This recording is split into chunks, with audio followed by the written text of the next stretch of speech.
Sasuke, I always lied to you. I asked you to forgive me, but we'll do it even as I kept pushing you away. Some other time, okay? I didn't want to pull you in. But now I think of it this way.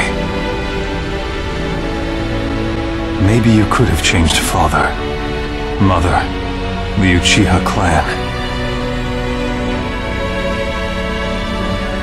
If I'd faced you honestly from the very beginning. If we'd told each other the truth as equals. I failed. I won't put myself above you and tell you this and that. It's too late.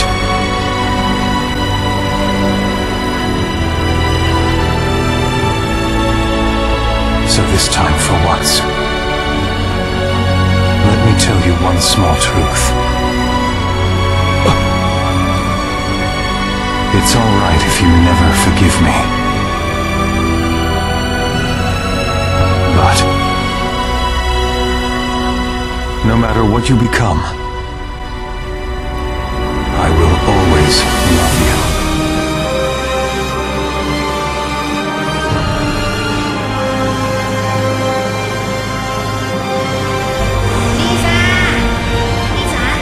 Forgive me, Sasuke.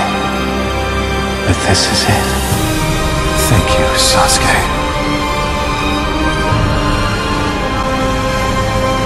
Being able to live as your brother made me